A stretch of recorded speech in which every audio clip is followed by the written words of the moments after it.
Essa é uma atividade em continuação uma atividade que faz parte do 6º Encontro Nacional de Economia Política Internacional, o ENEP, intitulado Ruínas do Velho Mundo em Busca de uma Nova Ordem Mundial. Bom, para dar início a essa conferência especial, tenho o prazer de passar a palavra para o meu colega, Pedro Barreto, que vai ser o mediador dessa sessão.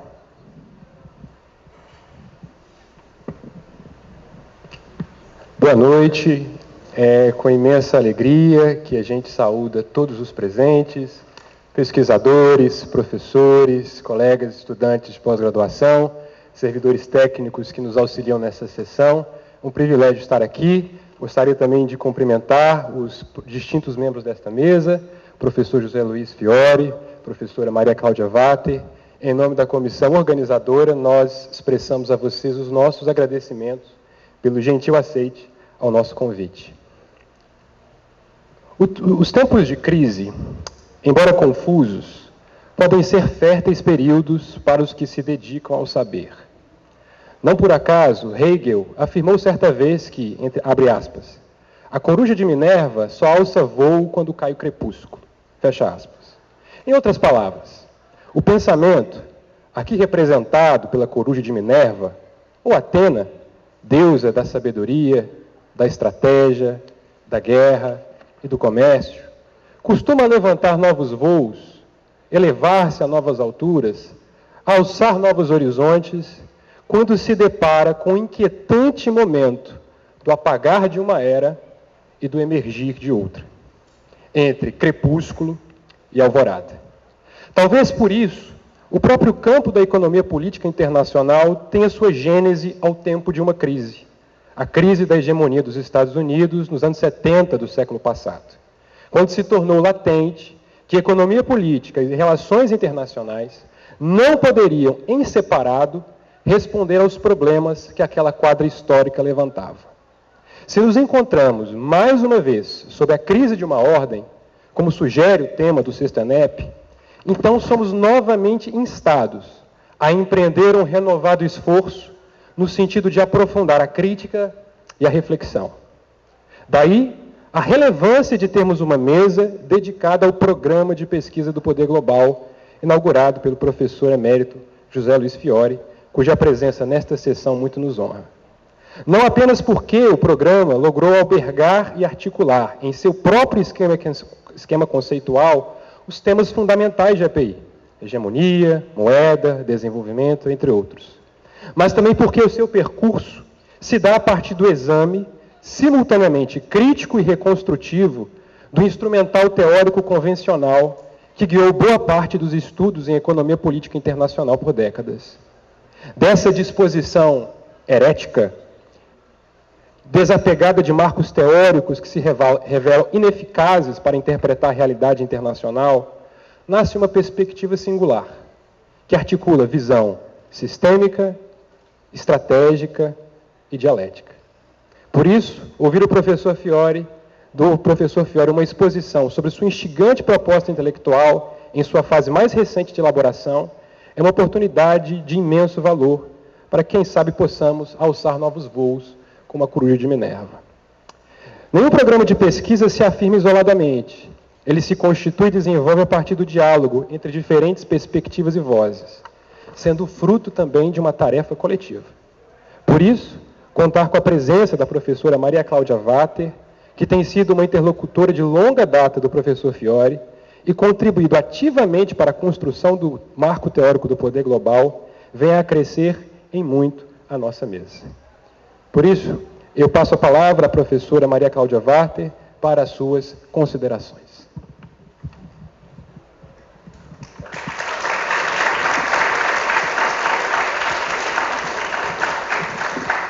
Agradeço muito as suas considerações, mas eu acho que são excessivas. Eu queria dizer para vocês que eu estou muito honrada e muito emocionada de estar aqui, né, no ENEP, Eu participei do primeiro ENEP, estava comentando aqui com alguns colegas, quando eu fiz o doutorado aqui nessa casa, do PEP.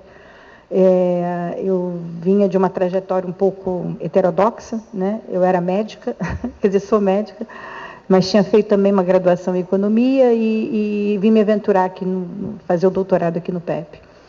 E explico o porquê. Eu acho que parte tem uma certa responsabilidade essa aproximação com a teoria do poder global.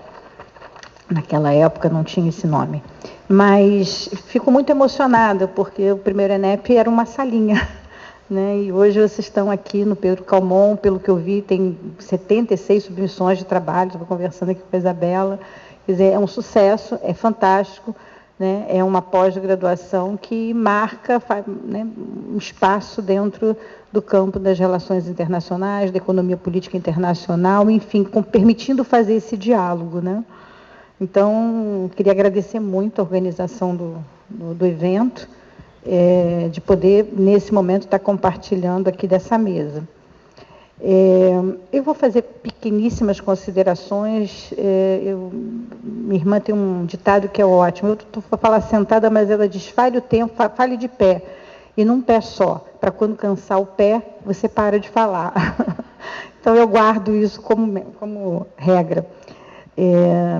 Então, na realidade, eu vou fazer um pouco, retomar um pouco o que a gente trabalhou na introdução do livro do Poder Global, porque uma das questões que sempre nos orientou dentro do projeto do grupo de pesquisa e do processo de divulgação, né, do trabalho da teoria do poder global, é tentar entender, primeiro, como pedagogicamente a gente pode estar pensando isso para dentro da universidade, né? Como é que a gente consegue transmitir de alguma maneira como fazer essa análise de conjuntura? Porque às vezes parece meio mágica, né? Como é que você faz uma análise de conjuntura que daqui a alguns 5, 6 anos parece acertar, né? Como é que se produz esse processo? Então, sempre foi assim, talvez o meu objeto de maior curiosidade é entender muito mais epistemologicamente. Claro,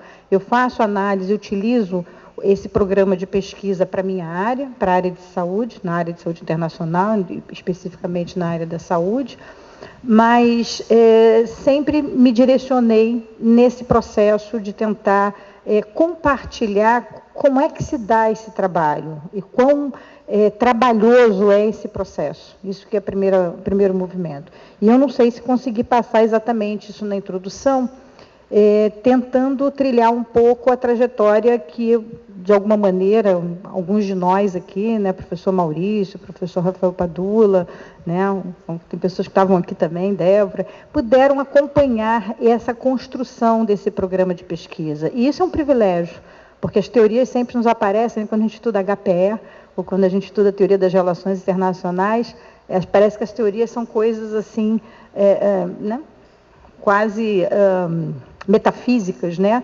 E é muito interessante você ver esse processo de construção. Então, é mais ou menos isso que eu tento trabalhar na introdução, mas mais do que o processo de construção da teoria, eu diria que tem quase uma obsessão, né? É difícil falar do autor com o autor presente, né? Porque também fui aluna desse autor em uma outra instituição, no Instituto de Medicina Social, onde também o professor Fiore foi emérito. É uma obsessão de fazer com que seus alunos aprendessem o que ele sempre chamou de reflexão crítica. Eu acho que talvez esse seja o grande motor dessa teoria. É quase que incessantemente estar se perguntando e estar podendo fazer esse movimento de perguntar: será que está certo? Será que o que eu estou afirmando tem procedência? Então, esse processo, quer dizer, desde o primeiro momento, né, desde da primeira leitura que eu me lembro da tese de doutoramento do professor Fiore, ciclo de conjuntura, né, tese de 1984, né, a apresentação da tese que para nós, alunos, na época, lá no Instituto de Medicina Social, foi quase uma banca, né? Nós éramos a banca e questionando, ele se permitindo ser questionado em todas as suas posições teóricas da tese. Isso eu acho que é um privilégio, né? É um privilégio que nós, na academia, eu acho que perdemos um pouco essa capacidade de permitir essa crítica construtiva. E é nesse processo que a gente está entendendo que se dá, hoje, eu defendo isso arduamente, o processo de construção do conhecimento científico. Por isso, eu estou trazendo para a minha compreensão um pouco melhor de como é que se fez essa trajetória, a ideia de programa de pesquisa. Prefiro chamar o Programa de Pesquisa do Poder Global, que é um programa que está o tempo todo num processo de falsificação e de corroboração dos fatos através da história, a gente vai ver um pouquinho mais à frente isso, do que a própria ideia de uma teoria. Eu acho que o nome teoria já é um termo que nos pesa simbolicamente, né? Então, nesse processo, a ideia de programa de pesquisa, eu acho que transmite melhor essa dinâmica que é esse construir e esse olhar sobre a realidade, né? É quase como se nós, no programa de pesquisa do Poder Global, a gente ficasse ininterruptamente, olhando para fatos que sejam instigantes, fatos que sejam estranhos, situações que parecem não ser muito bem explicadas pelas teorias. Exatamente isso que parece que fascina o grupo. É aquilo que parece que está fora da explicação normal, né? E nesse lugar, quem de alguma forma explica isso muito bem é o Klimovsky, com essa ideia de objetos instigantes, situações, fenômenos que acontecem que não são explicados pelas teorias tradicionais, né? Aliás, o Gilpin, quando ele está na página 26 do livro dele, tem aquele livro das 3 ideologias de economia política internacional, tem um pedacinho dele, que eu fiz uma livre tradução, que ele usa o termo ideologia, não usa teoria, interessante, né? Em que ele coloca, vou fazer uma tradução aqui muito rápida, isso ocorre porque esses compromissos ou ideologias, né, alegam fornecer descrições científicas de como o mundo realmente funciona, enquanto eles também criam posicionamentos normativos relativo a como o mundo deveria funcionar. Esse parágrafo, acho que é um parágrafo muito inspirador para a gente aqui, né? Por que eu estou dizendo isso? Porque eu acho que o aprendizado do programa de pesquisa do Poder Global é exatamente, às vezes, de certa forma, muito chocante, né? Mas como é que funciona? Como é que o mundo é? Então, às vezes, é muito difícil a gente estar dizendo para os alunos, né, assim, professora, mas então a senhora está defendendo a guerra? Eu me lembro que quando eu dava aula na graduação, né, eu falei assim, não, uma coisa é como eu gostaria que o mundo funcionasse, outra coisa é como parece que ele funciona. Também não sei se funciona assim, por essa perspectiva do programa de pesquisa do Poder Global, que parece me responder um conjunto de respostas mais interessantes do que, sei lá, uma teoria neoclássica, uma teoria construtivista, uma teoria, às vezes também marxista, parece que ele funciona dessa maneira extremamente desagradável.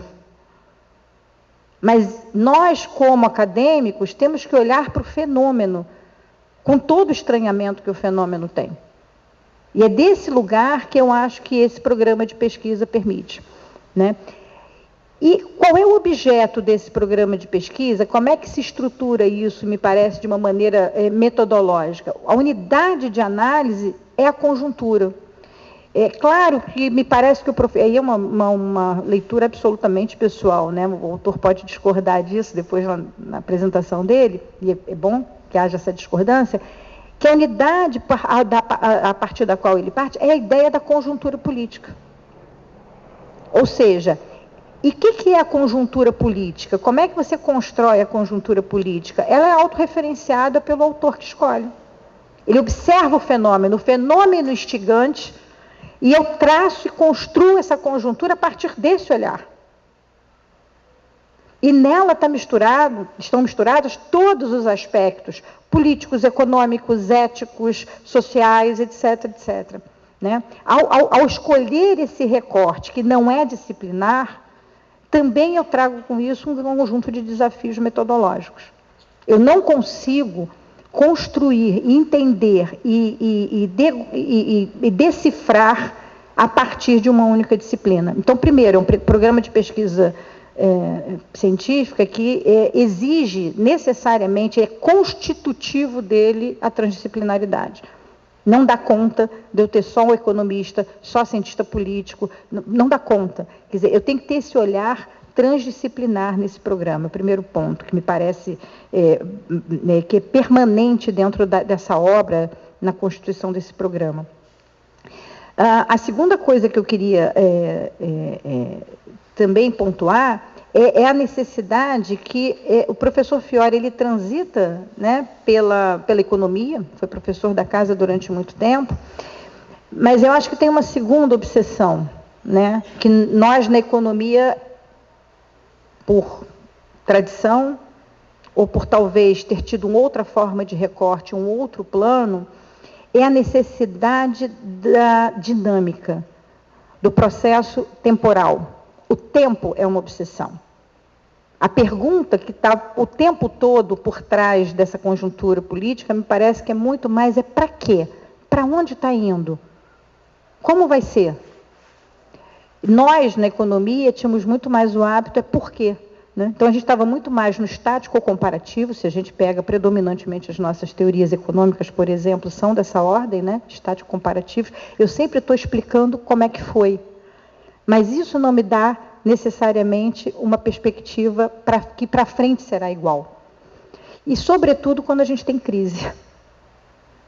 Na hora da crise, né, as explicações que me parecem da disciplina econômica, da própria sociologia descritiva, elas acabam por se silenciar.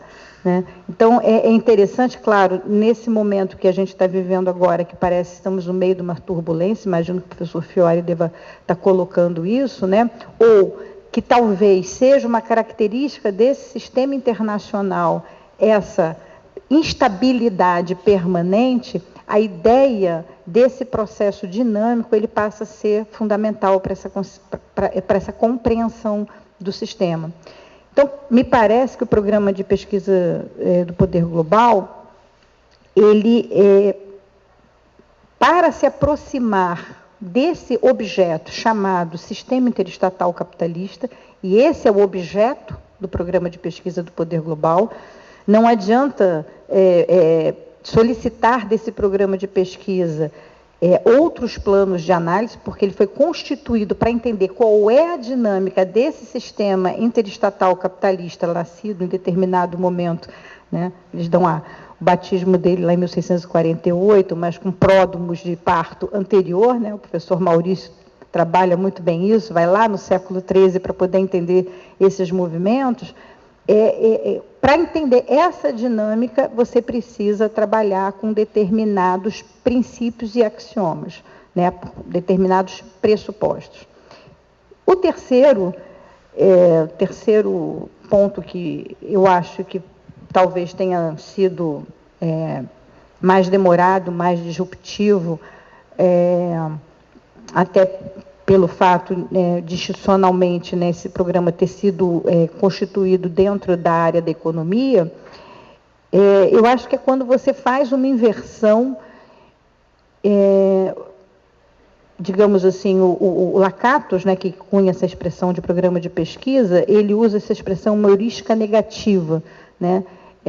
Quando você faz um movimento de heurística negativa na base desse programa, que me parece, eu sempre defendo essa hipótese, em 2007, quando você trabalha a noção do excedente, né, quando o professor Fiore inverte a seta de que você acumula porque gera excedente. Né? Essa seta ela é estrutural para todas as nossas bases teóricas na economia. É como se tivesse pego o ovo de Colombo e virou ao contrário. Não, a seta é o contrário.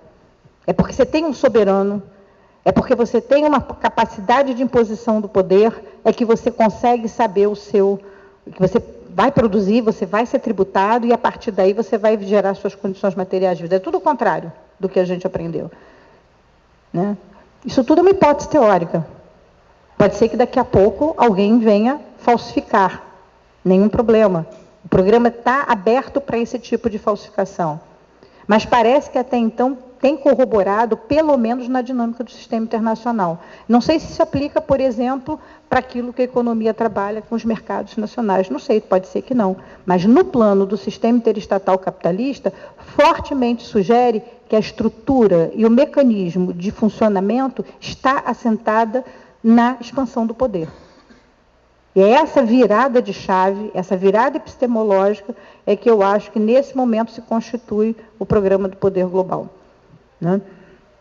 E nesse sentido, de alguma maneira, as disciplinas que nós, de alguma maneira,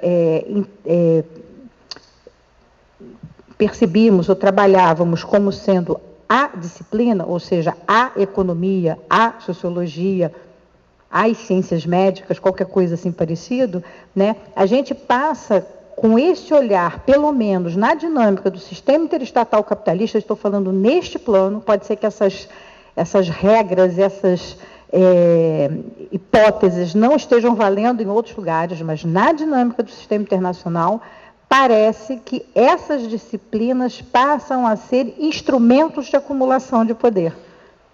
E com isso, roda completamente a chave. Ou seja, quando eu consigo entender um movimento de processo de acumulação no econômico, ele está relacionado a um processo de acumulação de poder por trás. O professor Maurício trabalha isso ad nauseam, né? Ele sempre, na economia, ele trabalha muito bem, e parece que a gente tem visto que nas outras disciplinas também.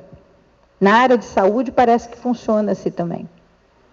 Né? Quando, por exemplo, vou puxar um pouquinho a sardinha aqui para o meu lado, quando você começa a perceber que o processo de produção de tecnologia, o tal complexo industrial da saúde, ele é fortemente atrelado e conectado, por exemplo, com a área militar. De um processo de expansão de poder.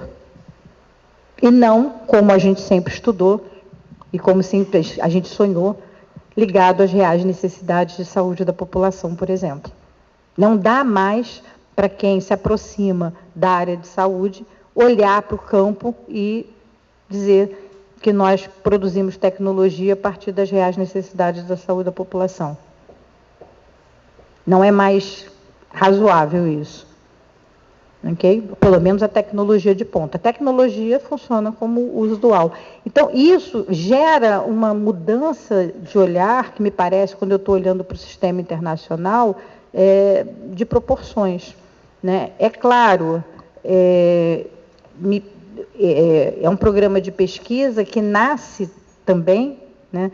No outro dia eu estava com um debate sobre decolonial, e eu digo, é um programa nascido fora do eixo europeu, fora do mainstream da produção teórica, sem sombra de dúvida.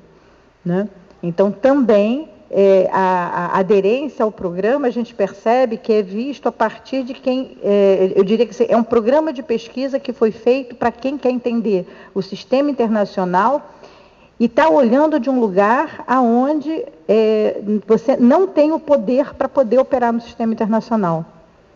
Não é um programa que você está olhando e você vai dizer assim, nossa, mas como vocês são pessimistas olhando para o sistema internacional. Não, é a possibilidade de você olhar para o sistema internacional e encontrar as janelas de oportunidade exatamente porque de uma perspectiva do não poder. Não sei se eu estou me fazendo entender claramente isso. Né? Então, nesse sentido, me parece que o estabelecimento e trazer para cá e, de alguma maneira, poder estar estudando essa outra forma de olhar para esse sistema interestatal capitalista, que já é um conceito, né, do Programa de Pesquisa do Poder Global, é muito interessante. Na minha área, por exemplo, na área de saúde internacional, até hoje as pessoas acreditam que a saúde é global. Quando você fala a perspectiva que as respostas não são globais, que as respostas são interestatais e que tem hierarquia entre os estados e que essa alocação de recurso, por exemplo, se dá através da acumulação do poder, tem um estranhamento muito grande. Então, eu fico muito feliz de estar aqui nesse momento, percebendo que, de alguma maneira, esse programa de pesquisa está conseguindo dar frutos no sentido das pessoas terem interesse, né, ou perceberem, pelo menos, que nesses momentos de crise, parece que as disciplinas mais estático-comparativas, essas disciplinas que tentam, de alguma forma, como diz o Gilpin aqui, trazer o mundo como deveria funcionar, digamos assim, uma disciplina muito mais, como a gente chamaria na bioética, kantiana, de como o mundo deve ser, e talvez muito menos dialética, né, incorporando as contradições de como o mundo realmente parece funcionar, né, me parece que elas conseguem dar essa resposta para a gente, ou pelo menos uma perspectiva das janelas de oportunidade que você possa encontrar. Eu não quero me alongar mais, eu acho que está todo mundo esperando o professor Fiore apresentar aqui, né, a teoria do poder global. Quero agradecer muito a oportunidade de estar aqui, depois acho que talvez tenha um espaço para debate, e agradecer muito também ao professor Fiore a oportunidade de ter podido participar da introdução desse livro. Muito obrigada. Muito obrigado, professora Maria Cláudia Walter. Apenas uma reparação, eu deveria ter feito a pequena leitura da apresentação da professora. O cerimonial esqueceu das regras do próprio cerimonial. Eu peço perdão, mas apenas para dizer que a professora Cláudia Walter é professora titular do Núcleo de Bioética e Ética Aplicada, no BEA, da UFRJ, do Programa de Pós-Graduação em Bioética e Ética Aplicada e Saúde Coletiva e do Programa de Pós-Graduação em Práticas de Desenvolvimento Sustentável da Universidade Federal Rural do Rio de Janeiro. Passo agora a palavra para o professor José Luiz Fiore, apenas para ler o currículo dele. O professor José Luiz Fiore é professor emérito da Universidade Federal do Rio de Janeiro, onde atua como docente do Programa de Pós-Graduação em Economia Política Internacional e do Programa de Pós-Graduação em Saúde Coletiva e Bioética. Também é professor titular de Economia Política Internacional do Instituto de Economia da UFRJ. Doutorou-se em Ciência Política pela Universidade de São Paulo, realizou estudos pós-doutorais na Universidade de Cambridge, Reino Unido, e coordena o grupo de pesquisa Poder Global e a Geopolítica do Capitalismo, como também o Laboratório Ética do Poder Global, ambos da UFRJ. E vale também ressaltar, o professor Fiore é um dos professores fundadores do PEP. Então, professor José Luiz Fiore, em nome da organização e dos discentes do PEP, tanto de ontem como de hoje, seja muito bem-vindo, é um prazer tê-lo conosco. Por favor, professor. Obrigado. A primeira coisa que queria mesmo era agradecer o convite para participar desse encontro, que me permite voltar ao PEP e à sua comunidade acadêmica, com professores e alunos, alguns dos quais eu convivi durante o tempo em que fui professor na casa, antes de me aposentar e tal. E ainda por cima para falar sobre um livro que, na verdade, relata ou resume, digamos, de certa forma, a trajetória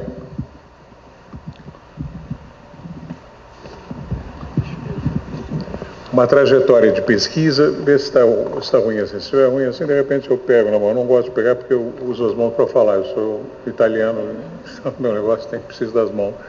Bom, mas, enfim, é um livro que reúne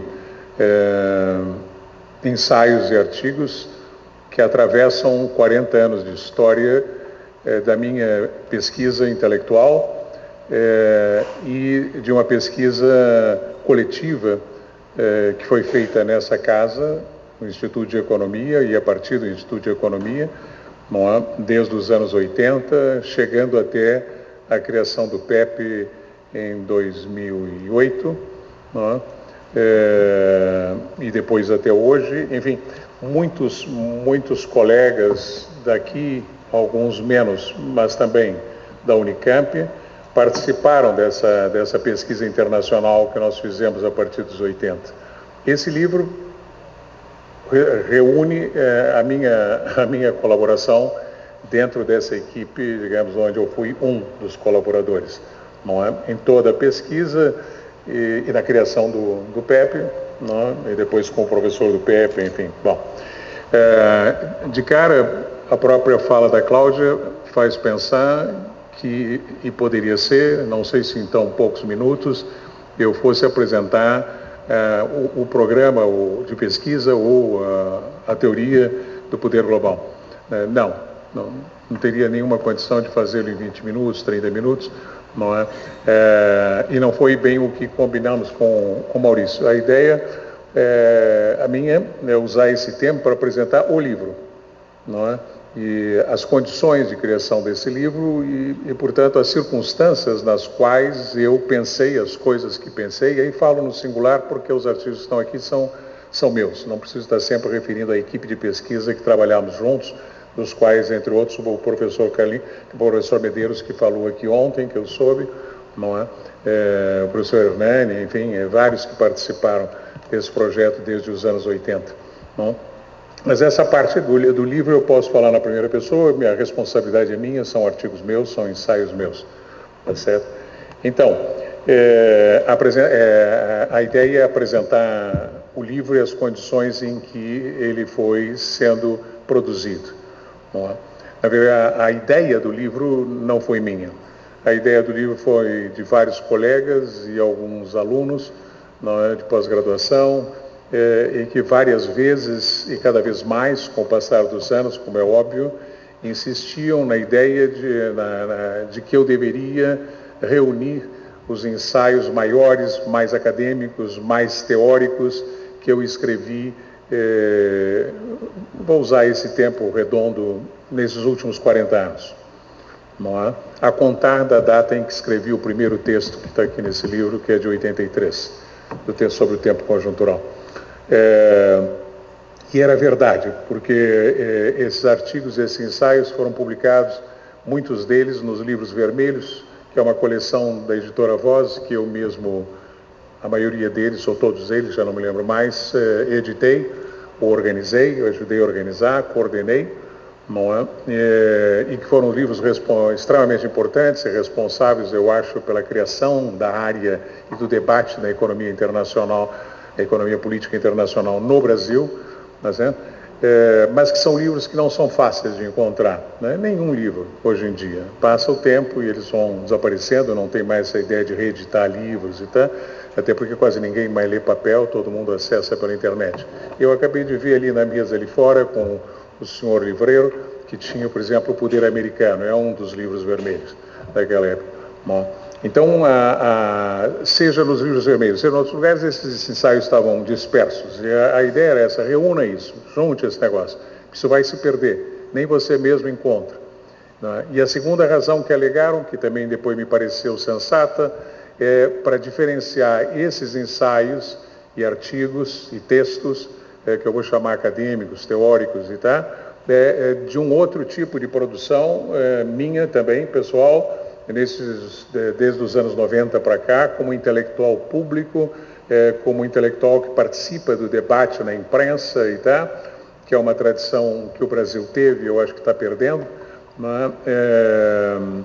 E que eu comecei a escrever em 1990, exatamente, eu acho que por conta do Plano Collor, não sei se vocês já tinham nascido, mas enfim, tá certo? E eu nunca tinha escrito, eu nunca escrevi em jornal, nem muito menos, né? Portanto já comecei, né? Mas dali para frente foi um verdadeiro, não é? E eu acho que de lá para cá já escrevi pelo segundo Lattes que me informa, o meu próprio Lattes que me informa, que eu já escrevi 450 artigos em jornais, revistas, sites e sei lá o quê, não é? E portanto isso confunde, isso é muito mais visível, é o que as pessoas mais leem. Agora mesmo no café lá embaixo, um professor me disse, leio sempre os seus artigos no jornal tal, não sei o que tal, né? É o que as pessoas mais conhecem. Então, tentar separar. Não é que eu diga que não tem relação entre as duas coisas. Tem muita relação. No meu caso, tem muita relação. As análises de conjuntura e o exercício de elaboração teórica. Mas são coisas diferentes. Então, isso aí me fez aceitar finalmente a ideia, a editora Voz topou, e eu passei uns 2 anos pesquisando. Não foi fácil encontrar os meus próprios artigos onde é que estavam. Não só encontrá-los, mas encontrá-los e selecioná-los, deixar fora coisas que me pareceram, enfim, até escolher qual era a linha central, até chegar a essa ideia, que a linha central era a construção de uma progressiva teoria em torno do poder global, né? Já depois, no final, eu espero terminar por aí a nossa fala, né? Entende? Isso vai aos poucos, isso vai se decantando no caminho, não é? E foi a coisa que me deu uma certa alegria ao reunir, sei lá, digamos, com uns 30, 35 artigos mais pesados, dos quais selecionei 23, eu acho 22, não me lembro, não importa, não é? E quando os reli, não é, dos anos 90, dos anos 80, não, dos anos 80 menos, mas dos anos 90, no início do século para cá, entende, do novo século, ao perceber que havia regularidades, havia eu acho que Cláudia falou isso, é verdade, havia uma busca obsessiva por certas questões que atravessam temas diferentes, não é? Quer dizer, o tema visível do ensaio pode ser desenvolvimento, sei lá o que, subdesenvolvimento, acho que nunca escrevi sobre isso, mas enfim, não é? Mas a questão central que perpassa tudo são como algumas obsessões, todo intelectual, eu acho que tem, o Franklin sempre dizia isso, Fiore, todo intelectual tem uma obsessão, a minha é essa, a sua é aquela, que é verdade, não é? Então, são algumas obsessões que atravessam e que são as ideias que movem você, que empurram você e que digamos, a sua curiosidade está atrás disso. É como se empurrasse isso de trás e você está sempre na frente buscando mais e buscando mais. Pois bem, quais foram essas obsessões ou permanências que eu detectei e que eu acho oportuno relembrar aqui, que me ajudaram a montar o livro? Não foi fácil, isso parece muito simples, mas isso não é uma antologia que você pega texto assim, junta e blá blá. Não. Isso demandou uns 2 anos pesquisando, lendo, pensando, não é? Enfim, eu diria que a primeira grande obsessão que atravessa todos os textos, eu acho que desde quando eu nasci, chama-se poder. Não o exercício do poder, que eu nunca exercitei, pelo qual eu não tenho nenhuma vocação, nenhum gosto, tá certo? Mas tenho uma paixão intelectual por esse tema, em todas as suas formas, e finalmente, com os anos que foram passando, com o poder político e depois o poder internacional. Não é? Mas não só, no início era qualquer outra forma de poder, tá certo? Quer dizer, essa, digamos, seria uma primeira grande permanência, ou a grande permanência, daí o título do livro, não é? Uma teoria em construção, não é? São vários caminhos que vão nessa direção do próprio livro. A segunda, que eu diria grande obsessão, acho que Cláudia, de certa forma, referiu, não é? É pelo tempo, não é? E antes que nada, eu acho que comecei a paixão pelo tempo conjuntural, o tempo presente, não é? Minha imensa atração pela política quase que desde criança, não é? E depois eu acho que também, mais uma vez mais, o fato de eu ter que me exilar muito cedo, me sair do Brasil e viver num país onde eu não podia fazer política, talvez tenha condicionado a minha paixão por entender o que os outros estavam fazendo sem eu poder fazer. Como eu durante muitos anos fui apátrida e vivi com um documento chileno, não é? A condição para ter o documento chileno é que eu não nunca me metesse em política local, não é? Então eu analisava, eu lia, eu era absolutamente fissurado, eu ia a todas as manifestações, eu assistia tudo, mas era sempre um voyeur, vamos dizer assim, não é? Um ouvidor e um voyeur de tudo, mas sem, né? Então essa paixão pelo tempo conjuntural, como interpretar, não é? Como lê-lo.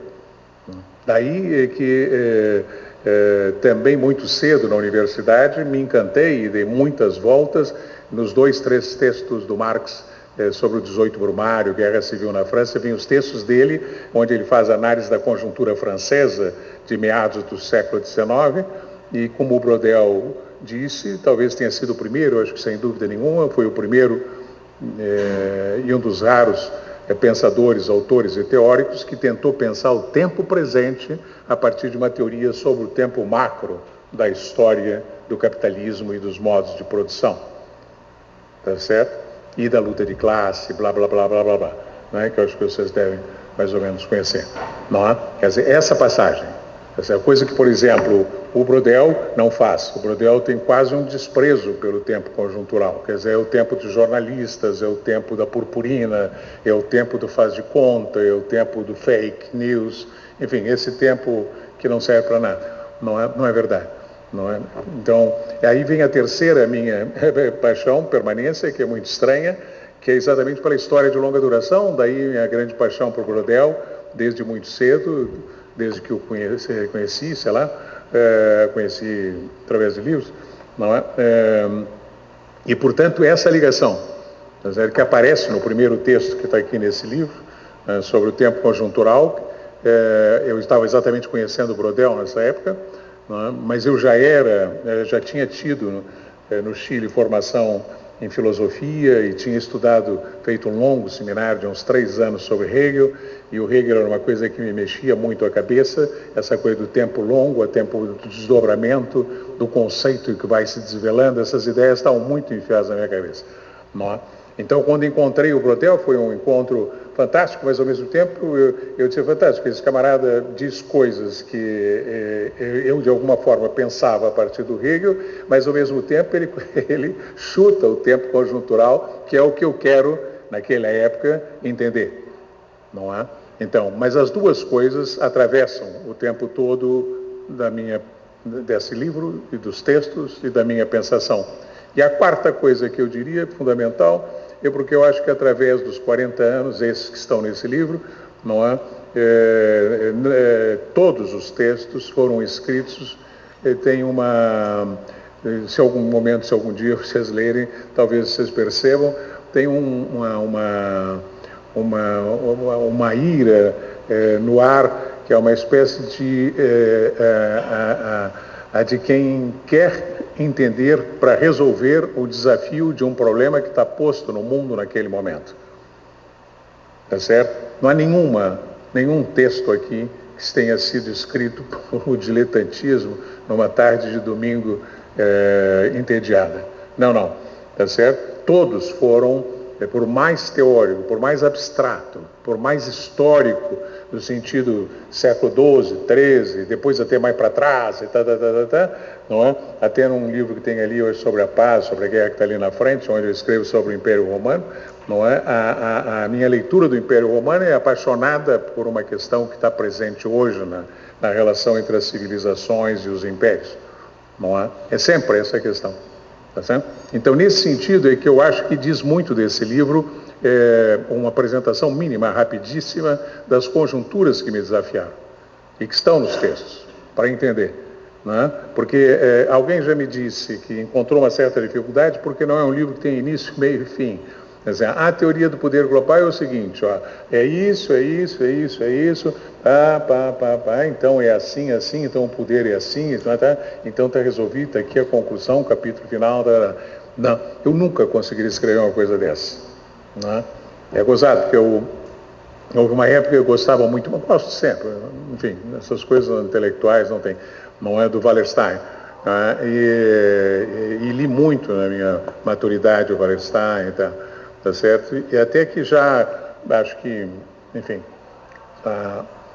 bem avançado em idade, ele escreveu um livrinho pequenininho, não é? Que já esqueci o nome, não importa. O essencial é que o livro é uma tentativa exatamente de dizer, sintetizar o que ele queria dizer, e como é que ele pensou, não é? E foi uma decepção gigantesca. Não é? Eu li e disse assim, não, mas esse não é o Wallerstein que eu conheci, o que eu conheço, o que eu li, o que me motivou, não é? As ideias que me despertou, tá certo? Né? Era uma historinha assim, simples, sabe? Aquela coisa quando você olha para trás e pensa, né?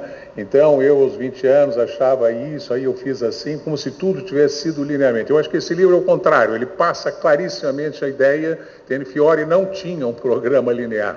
Ele não é linear, ele pensa anarquicamente. Tá certo? Hora você está pensando dependência, hora você está pensando a crise de hegemonia americana, hora você está pensando a guerra da Ucrânia, hora você está pensando, mas você está sempre querendo entender do que se trata. qual é o foco daquela, né, e qual é a agenda que você quer resolver, ou você quer entender, pelo menos, como intelectual. Não é? Nesse sentido, eu diria para vocês, em termos muito o mais rápido possível, dado que o nosso tempo é pouco, não é? É que eu chamaria atenção para 4 ou 5 grandes conjunturas que, ao mesmo tempo, são agendas, ao mesmo tempo são grandes mudanças temáticas, não é? Que é um desafio para o intelectual. Vocês que são jovens, entende, tem que se abrir a essa ideia. É muito difícil você compreender as rupturas e a mutação, nesse momento, por exemplo, que o mundo está um caos, certo? Se você fica preso, e as pessoas na hora do caos têm muita disposição, muita vontade, é muito natural você se agarrar do catecismo, qualquer catecismo que seja, não é? Qualquer Bíblia, qualquer sei lá o que, não é? Esquemas teóricos fechados, que você acha que resolvem tudo, porque tem 2, 3 palavras mágicas que te dizem, não, está aqui, está lá, viu, isso já estava dito, já estava... Isso não adianta nada. Não o que já estava dito, tá certo? Quer dizer, o desafio de você inovar também o seu pensamento, também os seus conceitos. Tá certo? É uma coisa gozada. Agora, uma nota de pé de página, para dar um tom final de tarde, já início de conversa, eu recebi um convite daqui umas 2 semanas, devo participar de um debate no SEBRAP, que é um centro lá de São Paulo, que foi muito importante no século passado, não é? Que me chocou, não é? Chocou duplamente. Primeiro porque durante longo período, no final do século passado, eu fui um pouco contestador do professor Fernando Henrique Cardoso e da sua turma neoliberal. Mas isso, enfim, não. Mas o segundo que me chocou é porque o tema que me convidaram para debater é imperialismo e nacionalismo. Eu disse, né? Quando eu li assim, cacete, eu não ouvia falar nisso, deve fazer uns 20, 30 anos, entende? Assim, nesses termos, bem, imperialismo, pá. E bom, vou pensar o que falar, mas certamente vou tentar dizer que realmente o mundo andou dando, mesmo no espaço daquilo que um dia se chamou corretamente de imperialismo, né, para trás e para frente, né, ocorreram coisas tão estramboticamente diferentes daquelas que foram pensadas pelos clássicos da teoria do imperialismo, fossem eles marxistas ou não marxistas, que você tem que dar tratos à bola, você tem que acompanhar, você tem que andar. Pois bem, eu chamaria atenção para 5 grandes conjunturas que estão por trás desse livro. Primeira, eu chamo a pré-história da minha cabeça, que é o meu tempo, não importa, eu faço assim para ficar também mais humano a coisa. É meu tempo no Chile, tá certo? Onde a agenda era desenvolvimento, subdesenvolvimento, revolução ou reforma, socialismo ou democracia. O efeito da Revolução Cubana era muito grande nessa época, a presença e tal, não é? E Santiago do Chile, no lugar onde circulava, não é, desde cubanos até filósofos franceses, ingleses, enfim, era um burburinho constante. Toda a teoria da dependência foi formulada praticamente em Santiago do Chile. Os principais autores todos eu fui aluno de todos eles, do André Gunther Frank, o Rui Mauro, o Teotônio, o Fernando Henrique, o sei lá quem, né? Todos, certo? Então essa era a grande questão. Né? O desenvolvimentismo, o fracasso do desenvolvimentismo, a possibilidade de uma revolução socialista, etc. É óbvio que na Faculdade de Sociologia, onde eu estudava, se discutia sobretudo revolução socialista. Mas logo na quadra ao lado, quase ao lado, estava a CEPAL, onde se discutia desenvolvimento, centro, periferia, e a cabeça da gente ia pegando todas essas coisas de uma forma ou de outra, na convivência, nas aulas, os professores que circulavam de um lado para outro, enfim, blá, blá, blá, blá. Eu não escrevi nada nessa época, mas certamente essa primeira grande conjuntura que me tocou viver no Chile, até a queda de Salvador Allende, me marcou minha cabeça forever, tá certo? Pela intensidade da luta política daquele povo, pela originalidade da proposta, pela criatividade, né, daquela elite política daquela época, não é? Mesmo dos setores democratas cristãos e tal, não apenas de esquerda, não é? Ou socialistas e tal. Então foi um período de imensa riqueza para mim, que está presente nesse livro. Eu não escrevi nada, mas muita coisa que escrevi depois, volta e meia, há referências para trás, entende? Seja na direção, sei lá, do Gunther Frank, de quem foi aluno, seja lá na direção do próprio Allende, que eventualmente frequentava a faculdade, enfim, por aí vai. Né? São figuras todas que estão na cabeça e que lá estiveram. A segunda grande conjuntura, que é onde a gente começa, de fato, a navegar na direção em que chegamos aqui, não é? É a década de 80, não é? E a virada dos anos 80. Os que não estiveram lá, em rapidíssimas palavras, eu lembraria, primeiro, de cara, a crise do desenvolvimentismo brasileiro, porque os brasileiros eram muito importantes, não é? Muito importante. Talvez excessivamente importante, mas uma dificuldade de olharem para fora. Sempre uma coisa olhando para o próprio umbigo, como se você estivesse vivendo uma coisa extraordinariamente original. A crise fiscal, estrangulamento externo, não sei o que, quando eventualmente era um fenômeno muito mais amplo, a tal da crise do desenvolvimentismo. Então, a segunda questão da década de 80, que eu acho que marca e é decisiva para a trajetória deste grupo daqui, dessa casa, não é a crise da hegemonia americana, que se chamou na época, a primeira vez que se anunciou o fim do poder americano, foi lá, na crise dos anos 70, né? E nos anos 80, a despeito que nos anos 80 os Estados Unidos já estivessem dando a volta por cima, não é? E que a própria crise do nosso desenvolvimentismo tivesse muito a ver com a nova estratégia internacional dos Estados Unidos para responder à crise deles. Mas isso as pessoas não juntavam, não é? Nessa época começa o grande tufão conservador que está aí. Começa com Reagan, começa com Thatcher, começa com Kohl, começa com aquele papa que já esqueci o nome, tá certo? Todos, mais ou menos, foram eleitos em 79 e 80 e eles iniciam essa onda gigantesca conservadora que chegará até agora. Começa lá. E é parte da resposta, é a resposta que os anglo-saxões, os americanos em particular, deram à sua crise pela derrota no Vietnã, ao fim do padrão dólar, várias questões da crise dos anos 70 que eles respondem nos 80 e que nos pegam na rabada. Porque o desenvolvimentismo foi um projeto norte-americano nos anos 50, nos anos 60. Tá certo?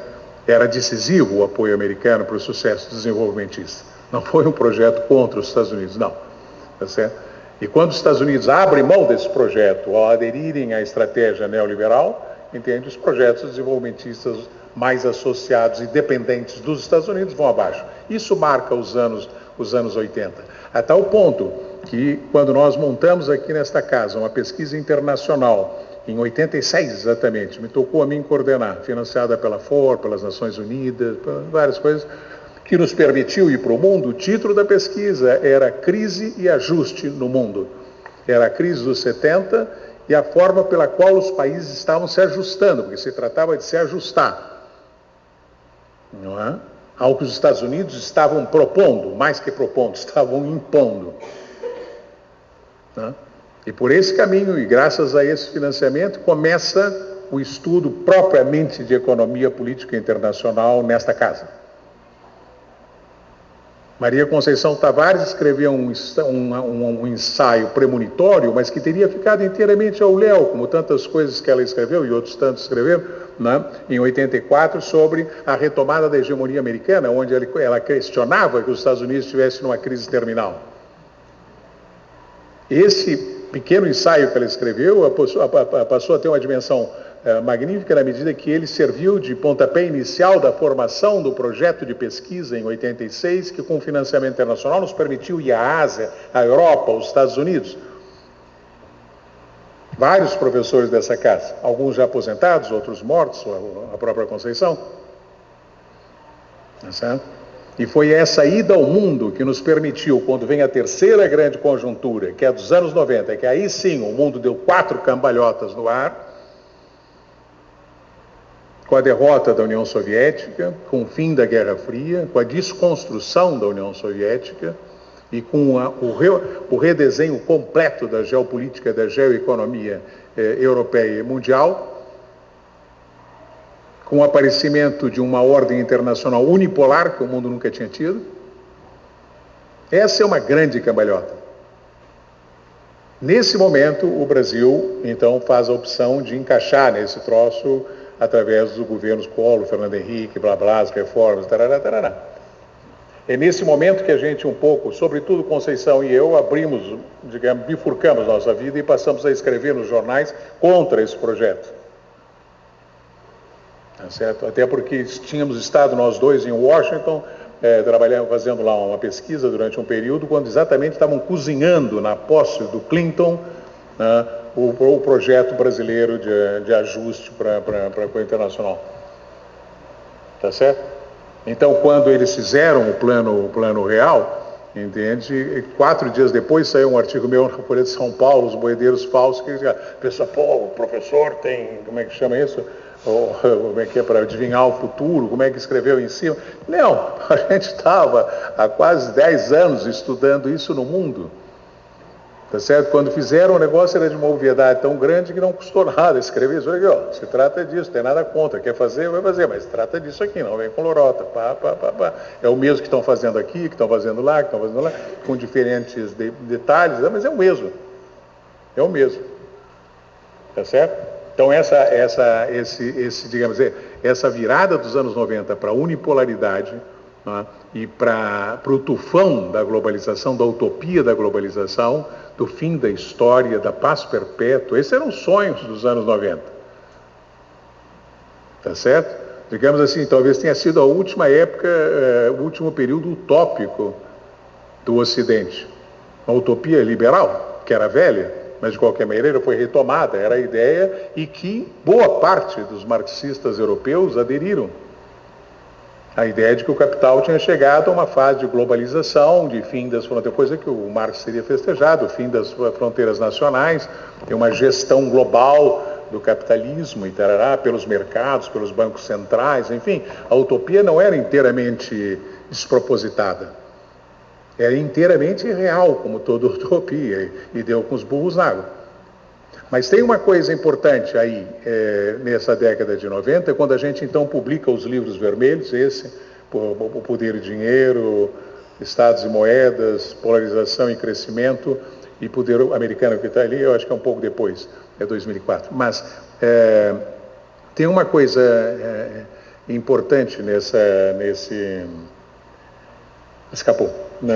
Estávamos na década de 90. Utopia da globalização. Hein? Utopia da globalização. Da utopia da globalização. Ah, sim. O debate com o Cardoso. Tá certo? Que deu-se na Folha de São Paulo. Onde Cardoso me criticou. Bom, eu critiquei, depois ele me criticou na resposta, que eu não percebia as mudanças que o capitalismo estava vivendo no plano tecnológico, blá, blá, blá, blá, que encaminhavam na direção da globalização, da integração, do ajuste, piriri, pipipipipi, não é? E a minha tréplica, que a Folha de São Paulo me deu o direito, dado que ele respondeu ao meu artigo, não é exatamente o que eu levantava naquele então, lendo o artigo, achei que naquele então, né, quer dizer, olha, ele dizia que eu não tinha imaginação para ver o que estava acontecendo. Eu disse, você está cego para não perceber que essas modificações são a contraface de um outro projeto, de uma outra proposta, que é a condição de viabilidade disso que você está falando, que é a criação de um império militar global. Isso aqui é uma questão de poder, não é uma questão de tecnologia, de redes, de comunicação, que isso é que está mudando o mundo. Não está mudando. O que está mudando o mundo foi a derrota da União Soviética. O que está mudando o mundo foi a avalanche que os Estados Unidos fizeram no Kuwait, na Guerra do Golfo. Uma demonstração, assim, um disclosure de um poder militar absolutamente descomunal, equivalente ao que aconteceu em Hiroshima e Nagasaki. Ali nasceu um novo mundo. Tá certo? Que era isso que estava acontecendo aqui. Não quer dizer que não precisasse fazer o plano de estabilização anti-inflacionário, isso é outro assunto. Não é isso que estava debatendo. Mas esse troço, a questão dos anos 90, que hoje o pessoal chama, foi a época da unipolaridade. Naquela época, na primeira hora, nós chamamos aqui, está nascendo um império. Isso chama-se império. Unipolaridade com base militar, 800 bases militares no mundo inteiro, chama-se império. Não é um império colonial do tipo inglês, não é um império do tipo francês, sei lá o quê, mas é um império. E essa era a proposta que estava por detrás da guerra global ao terrorismo, que é a conjuntura seguinte. quando de repente a euforia da paz perpétua, do mercado, nunca vou esquecer as fotografias dos jornais, eu gosto muito do negócio de fotografias, uma viagem do Clinton e da sua esposa, naquela época, depois veio a ser candidata a presidente, né, pela África, vestido com umas roupas africanas coloridas e E o discurso do Clinton era que o futuro brilhante da África estava aberto pelo caminho do mercado, da democracia e da integração global na África, no meio da África. Mas esse era o clima dos anos 90. E as guerras que foram feitas, 48 intervenções americanas na década de 90 foram feitas em nome dos direitos humanos. Tá certo? Mas depois de 2001 você entra num outro patamar. Tá certo? E já seria, eu acho que a quarta das conjunturas que eu estava falando. É quando o atentado às torres, começa a guerra do Iraque, a guerra do Afeganistão e a guerra sem fim, que vão durar 20 anos de bombardeio contínuo do Oriente Médio e do mundo islâmico. Uma das coisas mais espantosas e violentas que a humanidade fez. Tem mais de 1 milhão, e alguns calculam 2 milhões de pessoas mortas nesse período, bombardeadas, tá certo? Em nome da luta contra o terrorismo. Era uma guerra, era um projeto. Aí sim assumiu plenamente a coisa imperial. Eu digo onde tem terrorista, eu julgo se ele é terrorista, eu condeno se ele é terrorista e eu mato ele também. Tudo na mão de uma só autoridade, que era o governo norte-americano. E é esse projeto de construção de um império militar global, o projeto do século americano, do século XXI, o século americano, é que vai estar por detrás da expansão da OTAN para o leste, e a OTAN, que era uma coisa europeia, começa a entrar na guerra do Afeganistão, na guerra do Iraque, na guerra da Líbia, e tarará, tarará, tarará. E é essa expansão dessa quarta conjuntura, onde a guerra vai para o centro do debate, para o centro da agenda, né? A tal ponto que é exatamente aí, em 2015, que eu particularmente, nessa linha de pesquisa, mudo o foco e passo para a guerra. Faço um grande seminário de quase 1 ano sobre guerra, depois um outro sobre paz, que são esses livros que estão aí, Guerra e Paz, tá certo? Depois sobre ética internacional. Então, de repente, parece assim, em talentos aqui, acho que o último, ou penúltimo dos ensaios, um artiguinho muito pequeno meu, sobre o Gênesis, o mito do Gênesis e o pecado original.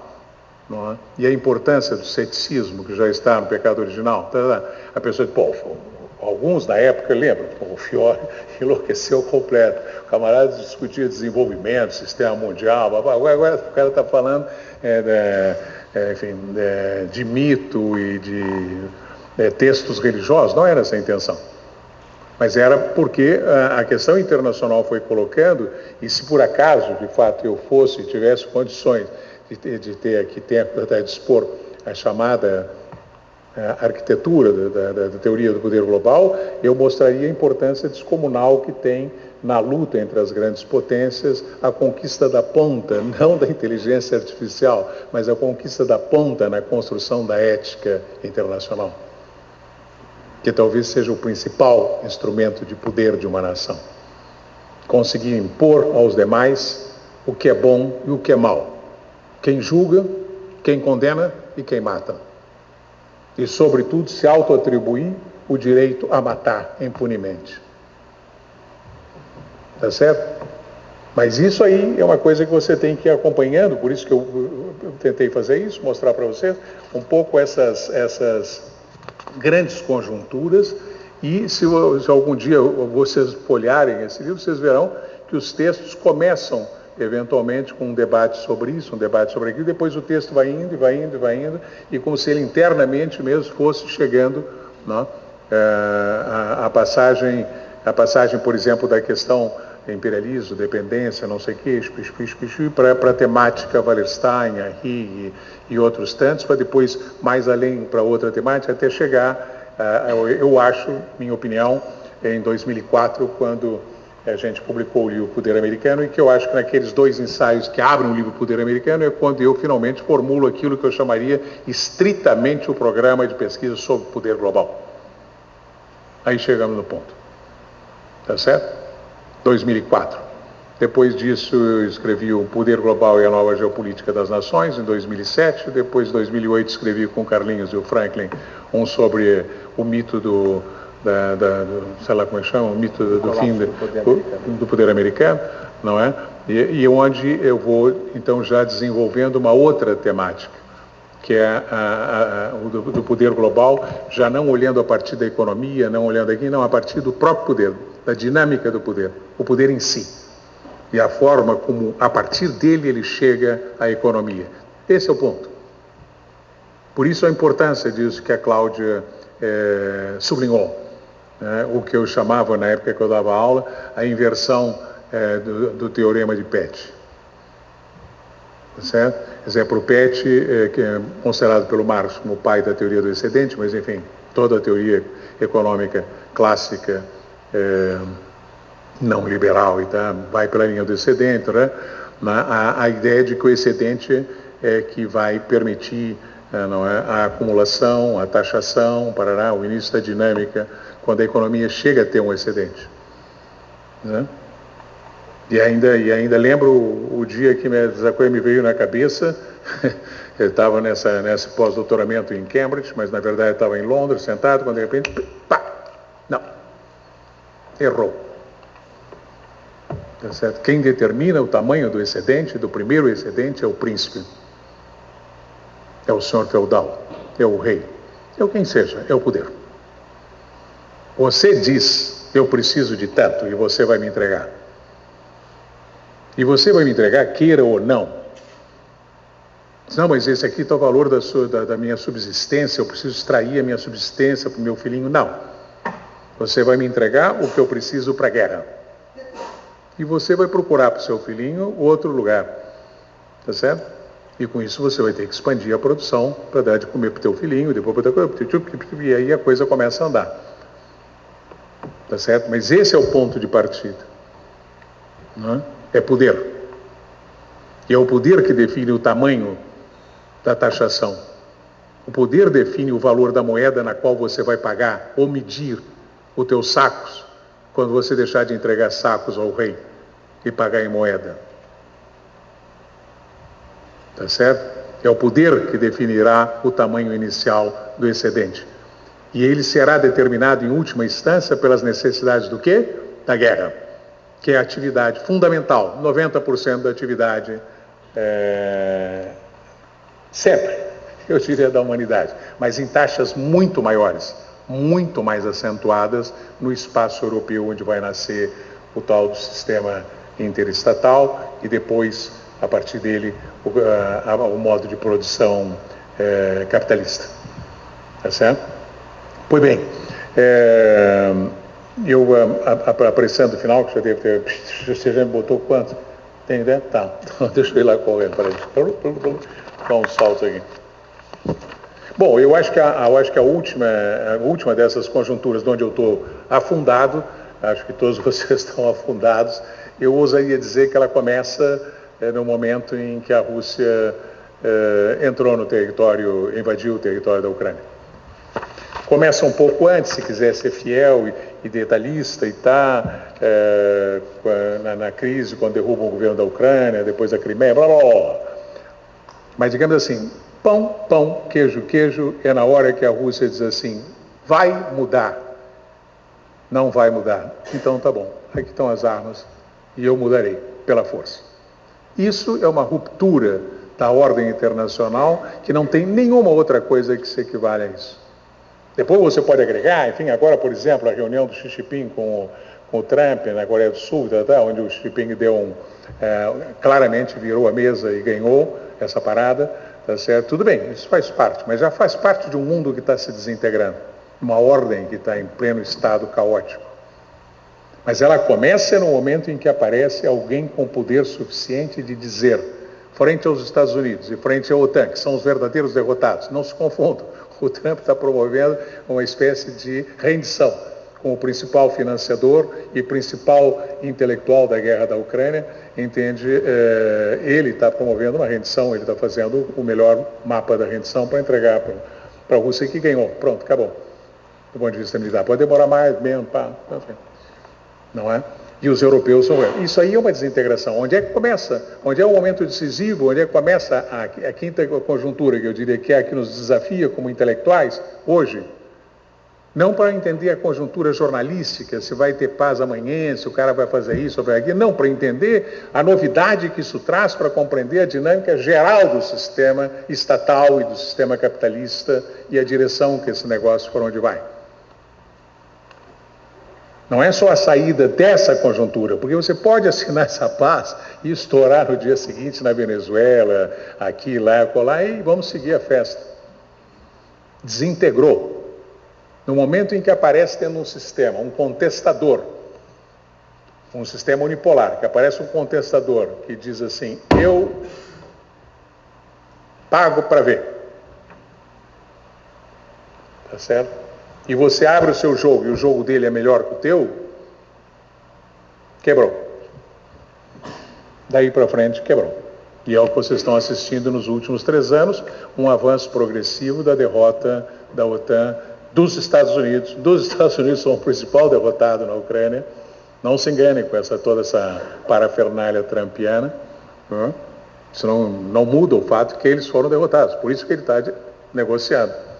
Na verdade, vocês estão assistindo uma negociação entre o principal derrotado e o principal vencedor. Só que tem uma porção de gente meio muito complicada. Mas, enfim, não vou entrar nessa história, que certamente seria o que todo mundo gostaria de conversar. Mas é o que eu digo, que essa aí é que nos desafia.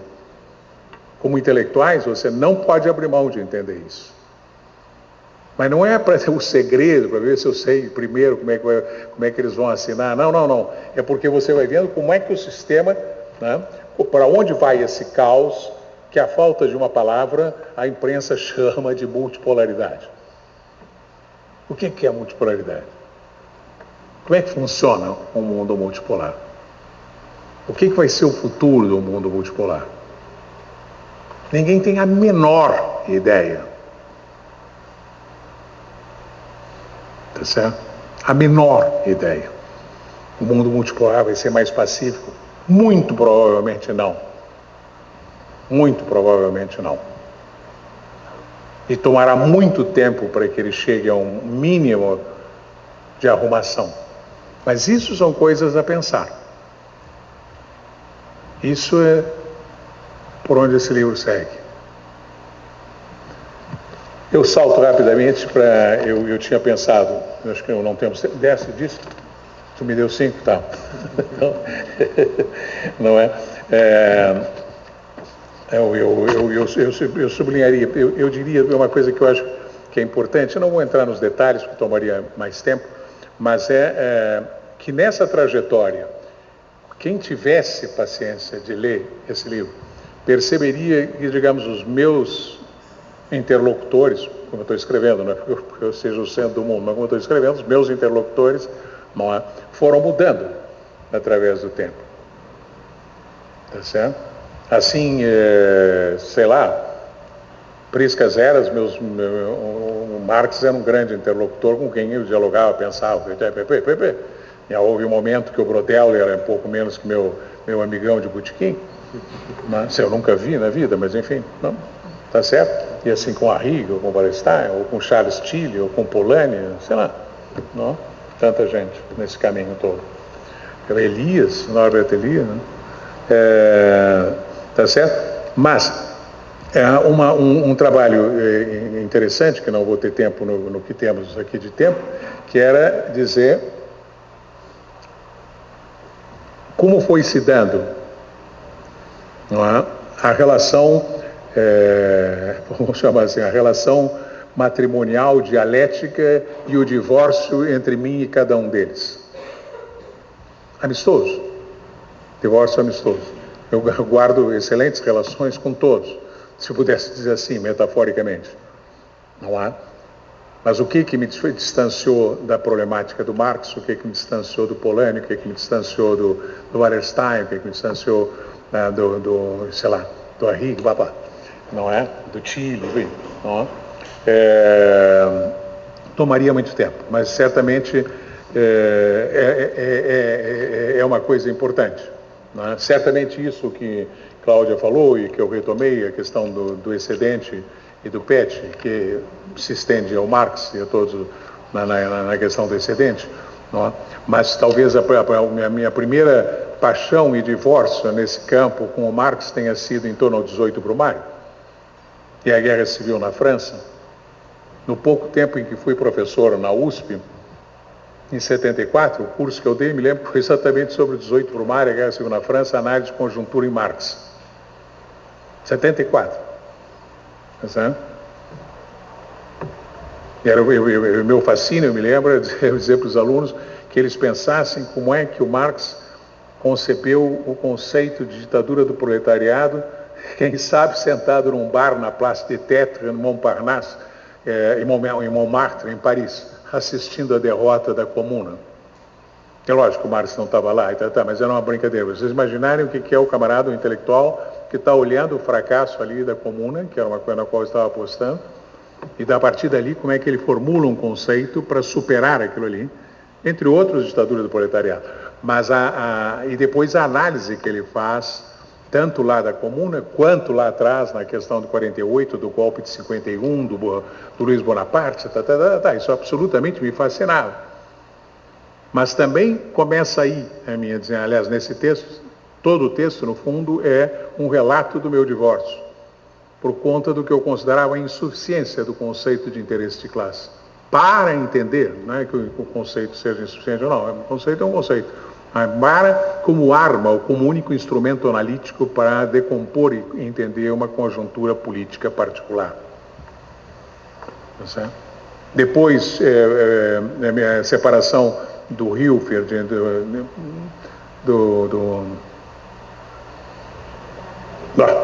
da teoria do imperialismo, da economia mundial, né? Certo? Onde é que eram os pontos de convergência, onde é que estavam os pontos de divergência com o Wallerstein, com a Higg, mas não daria para fazer isso hoje, quem sabe uma outra conversa. Eu terminaria então, eu acho que talvez fosse preferível usar os meus últimos 3 minutos para não responder inteiramente, mas pelo menos dar um início de resposta à pergunta que eu faria se tivesse tentado aí onde vocês estão sentados. Assim, mas vem cá, caro professor, né? E o que é o poder global? O que é isso? Né? De que você está falando? Tá certo? E aí o que eu queria dizer é que, óbvio que não se trata, muita gente usa essa expressão, portanto ela tem um sentido absolutamente vulgar e corrente, os jornais falam muitas vezes poder global. Qual é o sentido que tem aqui? Para uma pessoa, como eu estou trabalhando. Tá certo?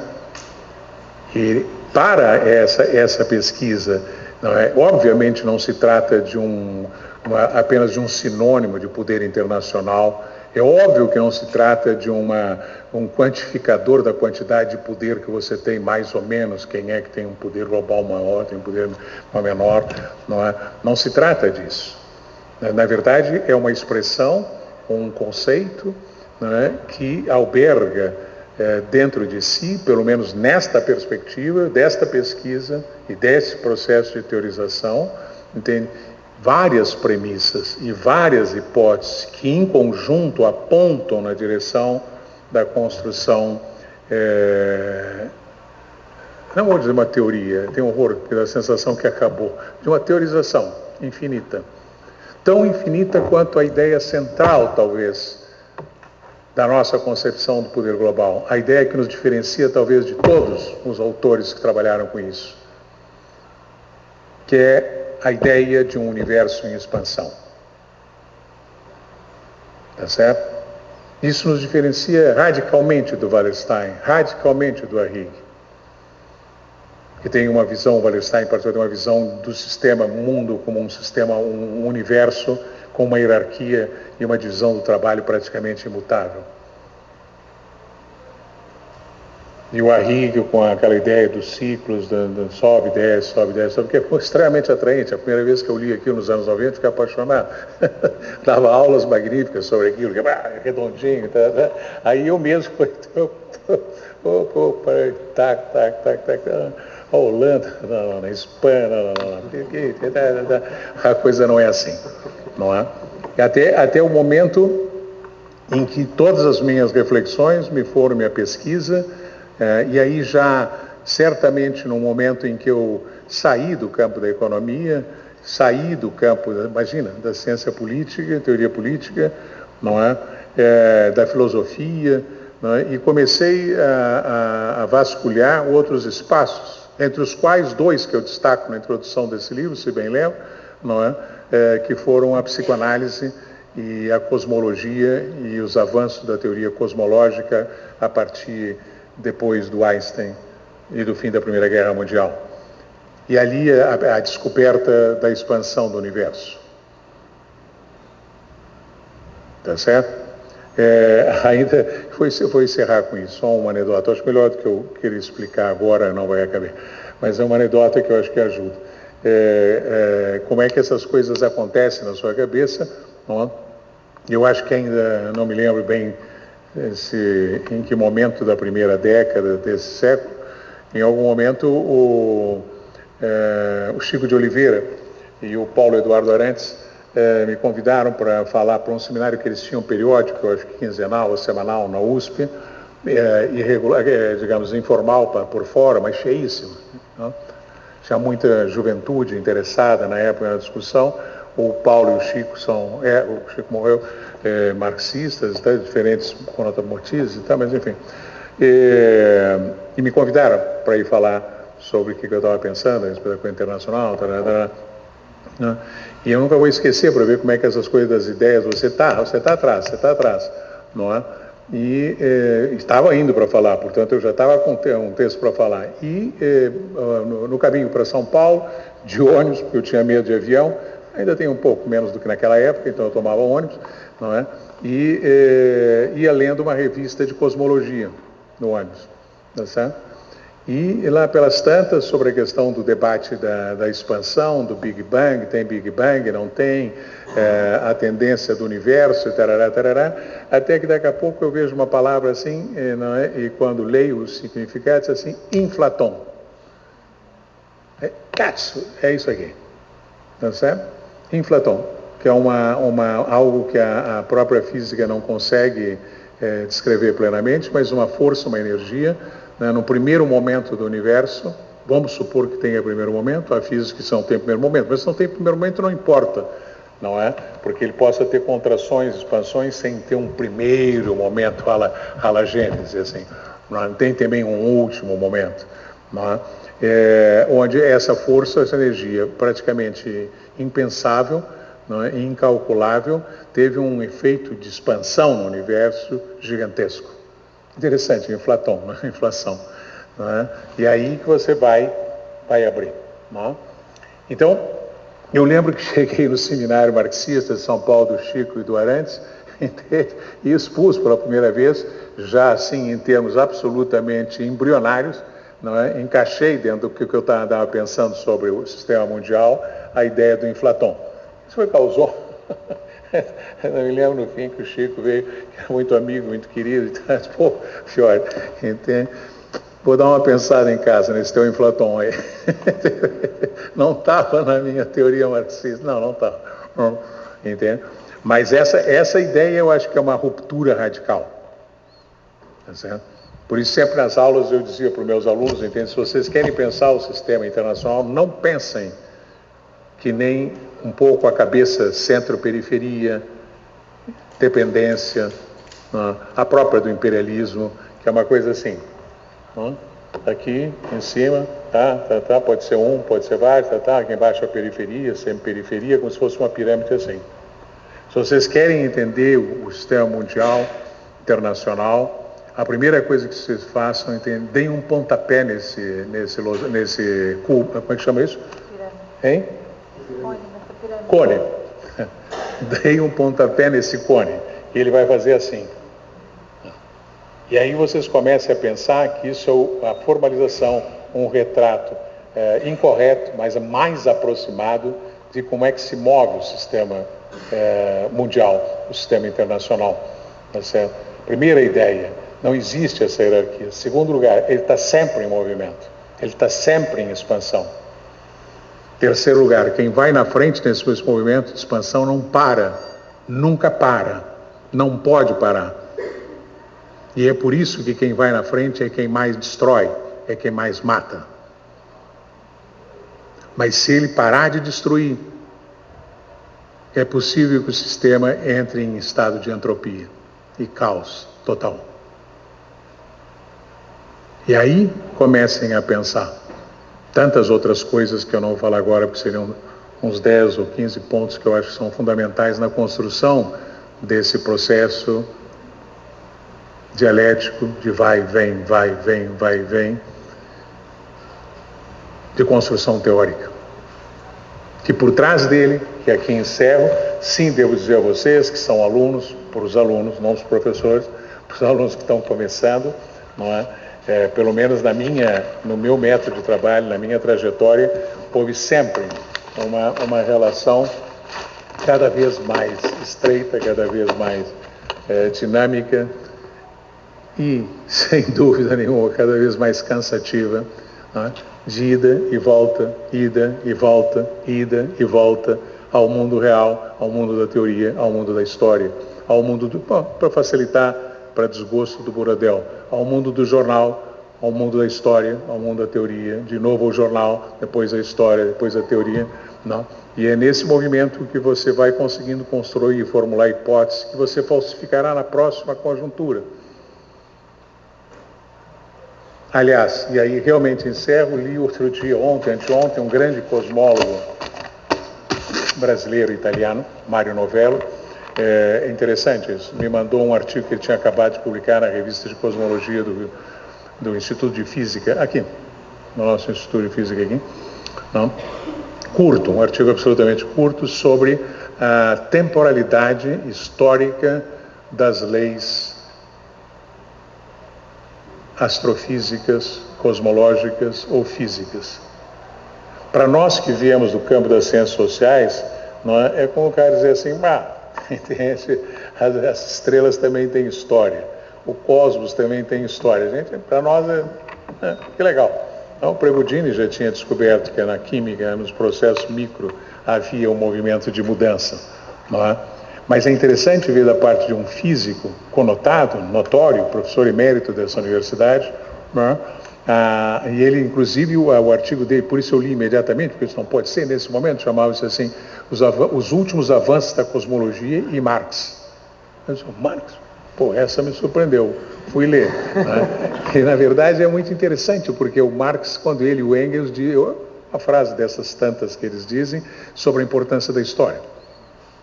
Né? Ou que a história é a ciência tua, a história é... Enfim, é uma frase bem lograda do Marx e do Engels, né? E que o Mario Novello pensou, não é? Mas para mostrar, para dizer, olha, eles tinham uma percepção correta daquilo que hoje os físicos, os cosmólogos, os astrônomos, estão percebendo que o universo também está indo. O Mario Novello acha que ele é infinito, não tem fim, na teoria dele, e ele diz, o problema é que a cada momento dessa expansão do universo, as leis físicas ou chamadas científicas são ou podem ser outras completamente diferentes. Não existe uma lei científica universal para um cosmos em expansão infinita e eterna. Aí se você transfere isso para o campo do estudo histórico, econômico, da economia política, do dia a dia, isso aí, não é? Vocês entenderão por que se esse livro reúne esses textos, 23, não é? Por outro lado, eu tenho escrito em 30 anos 450, já vai indo para 500 artigos sobre o dia a dia, o que implica que você tem que estar suando seu tupete todo santo dia, acompanhando o noticiário no mundo inteiro para ver como é que as coisas estão andando. Não é fácil, mas é um grande desafio intelectual. Obrigado.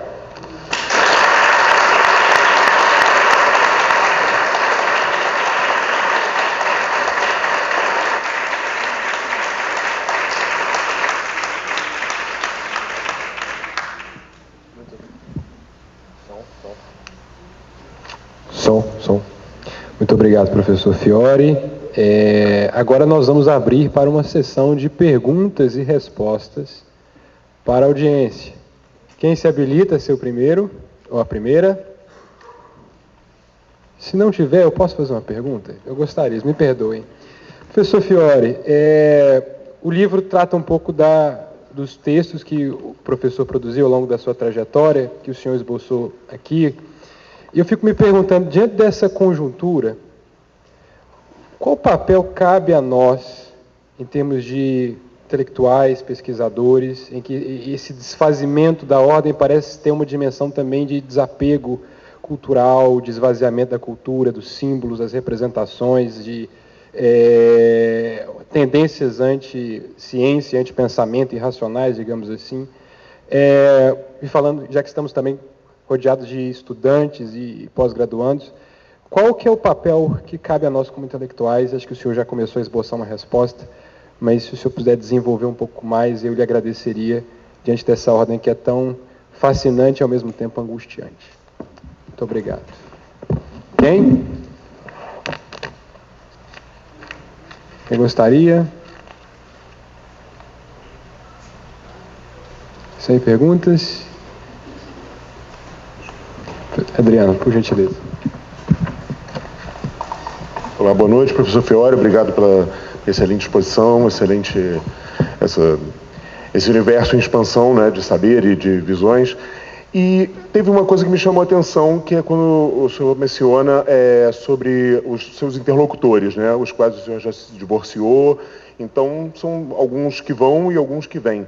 Eu gostaria que o senhor pudesse falar um pouco a respeito dos seus novos interlocutores, a respeito de novas epistemologias que tenham lhe interessado, e para falar um pouco, né, para dar uma mapeada nisso para a gente, por gentileza. Obrigado. Se não houver mais perguntas, eu faço um bloco. O professor, por favor, professor Zorteia.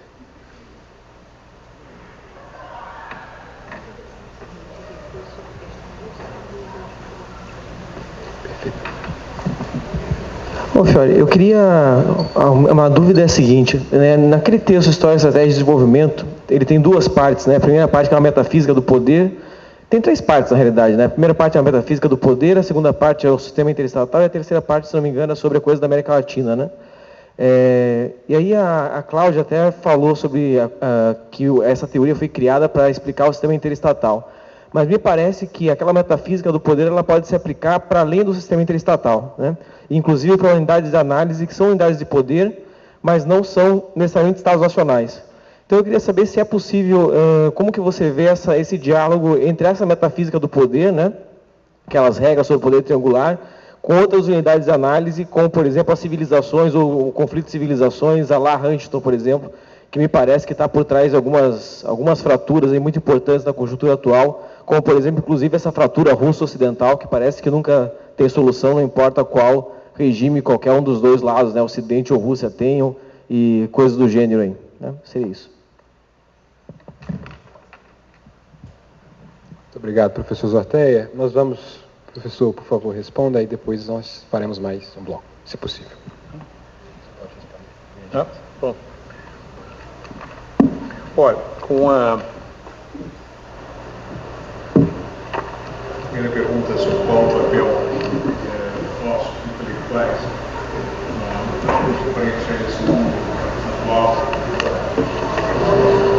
marcado por aquilo que nós chamaríamos da irracionalidade, o comportamento das elites políticas, o desaparecimento, inclusive, sintomático do intelectual público, aparece pouco. Quando aparece um pouco, fala com como é que as pessoas chamam isso, com orgulho.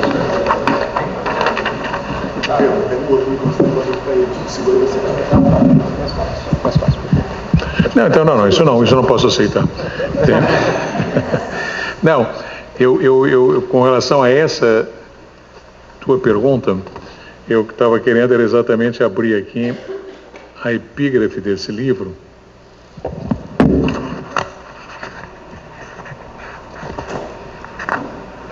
Que é a seguinte, é a epígrafe do livro. Visto, contudo, que meu intento é escrever uma coisa útil para quem a entende, parece-me mais conveniente seguir a verdade efetiva das coisas do que a imaginação da coisa. Eu não gosto dessa tradução e também não gosto nesse livro, não é uma crítica ao editor, mas de qualquer maneira, a única coisa que efetivamente não gostei é porque foi um trabalho de pesquisa minha, não foi fácil encontrar essa frase do Maquiavel no texto original que ele escreveu, no italiano original que ele escreveu, que inclusive não é o italiano e coloquei. Mas aí não sei, o editor, há uma regra de não botar textos em outra língua, só que nesse caso era um excepcional, uma frase em italiano original, do Maquiavel, 1517, não é uma frase do Mearsheimer, ou uma frase do, sei lá o quê, de um autor contemporâneo, não é? Mas enfim, então eles usaram uma tradução da Abril da década de 80 e que ficou péssimo, porque está a frase em português e a referência editorial é a editora Abril 1982. Pô, essa frase é de 1517, para as pessoas que não conhecem, pelo menos, que não é trivial, não? De qualquer maneira, essa é a ideia. Eu acho que, do meu ponto de vista, pelo menos, eu acho que a tarefa do intelectual, a minha tarefa como intelectual, eu considero que segue sendo a mesma. Tentar dizer as coisas tal como elas são. E não como eu gostaria, ou como eu imaginaria se eu fosse um romancista. Tá certo? Eu poderia escrevê-la de várias outras maneiras. Não? Mas não. É como eu vejo. Posso estar enganado? Posso. Esse é o exercício constante de falsificação das minhas próprias hipóteses. Não é? Mas quando eu a formulo, quando eu escrevo, eu estou absolutamente convencido de que eu estou próximo daquilo que algum dia se chamou, e hoje em dia é tão vilipendiada, a chamada verdade. Por mais que ela seja, como diria o Popper, inalcançável. Você está sempre em busca dela. Mas naquele momento, ou mesmo, por exemplo, na visão do Mário Novello a respeito do cosmos, você, em algum momento, sei lá, o Einstein vai para o espaço, aí depois vai para não sei o quê, é outra, não é? Também, mesmo que seja assim, durante o tempo em que vigorar essa verdade, não é? É ela a que me submeto, é ela que eu quero descobrir, é ela que eu quero desvelar. Ainda acredito que esse exercício de desvelamento da verdade das coisas contribui, lentamente, mas contribui à mudança dos comportamentos. Não chego a ter o otimismo do meu antiquíssimo e queridíssimo amigo Paulo Freire, com quem trabalhei quando menino, não é? Durante uns 2 anos, mas quando ele estava escrevendo A Pedagogia do Oprimido, enfim, eu achava naquela idade, imagina, eu era hiper-revolucionário, eu achava o Paulo um iluso total, na crença da conscientização. Eu disse, Paulo, por esse caminho aí vai tomar um século para a gente conseguir alguma coisa e tal. Sei lá, não vou entrar nessa discussão, mas acho que é importante esse exercício, não? Junto aos decisores políticos, junto aos decisores sociais, enfim, né? Esse esforço de entender. Até porque as pessoas querem entender. Ou você vive submerso num dia a dia que o Brodel chamava de um mundo do silêncio, que eu acho linda a ideia, porque às vezes quando você anda lá pelas terras deles, você passa por uma cidadezinha, você diz, isso aqui é o mundo do silêncio do Brodel. Se tem guerra, não tem guerra. O importante é se a pitanga caiu da árvore, se vai dar um queijo na próxima inverno, se não sei o que, você vai vivendo. É o que o Brodel chamava o mundo do... como é que é o primeiro volume do Brodel? Tem o jogo das trocas, o tema do mundo, e o primeiro volume é o mundo das... Na história da civilização, o primeiro volume, né? O segundo é o jogo das trocas, né? Ah, tá, exatamente. Esse aí. Talvez possa. Eu acho que há milhares, graças a Deus, que vivem nesse mundo. Porque se você botasse a cabeça, eu estava pensando quando estava chegando aqui, como estava muito engarrafado Copacabana, eu estava lendo, vocês veem, o carro para, você... Né? Então eu estava acompanhando ali em Copacabana as negociações da Ucrânia, nesse momento, não é? E é uma coisa enlouquecedora, né, o que está passando.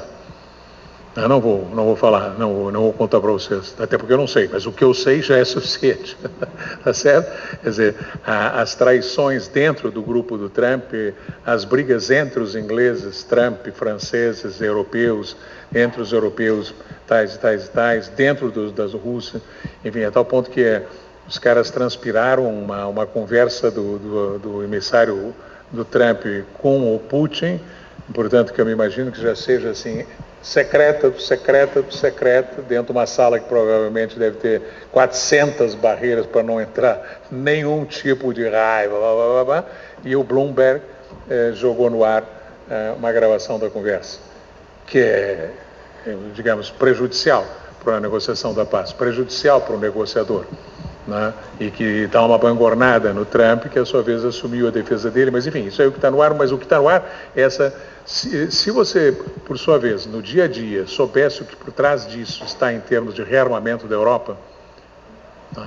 Da hipótese de bomba atômica para a Alemanha, para a Polônia, que a Rússia já falou na semana passada de entregar arma nuclear para o Irã, tá bem? Se você, não é, no seu pequeno povoado, no interior da Itália, acompanhasse todo dia isso aí, não haveria psicoanalistas no mundo. Provavelmente você teria que ter metade da população mundial psicoanalista e a outra metade pessoas angustiadas tomando ansiodrom ou sei lá, qualquer outra coisa desse tipo para aguentar. A quantidade de suicídios está em Berlim, durante a Guerra Fria, quando havia a hipótese de que o bombardeio atômico se acontecesse na Alemanha, é extraordinária. Viver todo dia com isso é terrível. Mas enfim, acho que para os intelectuais e quem trabalha nessa área, eu me considero uma pessoa que trabalha nessa área, lamentavelmente, entende, muitas vezes, muitas noites perco o sono. Bom, é o custo do exercício e da obrigação do intelectual. Quais são meus novos interlocutores? Eu diria a você que são velhos, mas são bem mais velhos do que os novos, entendeu? Por exemplo, a epígrafe aqui é Maquiavel, né? Eu leio, releio, por exemplo, autores, enfim, começaria por um que me marca definitivamente, que eu não posso chamar de um autor porque ele não tem um texto fluido, que é o Heráclito. Mas se alguém algum dia me dissesse, já a essa altura da minha vida, dissesse assim, a quem você mais deve, eu diria Heráclito.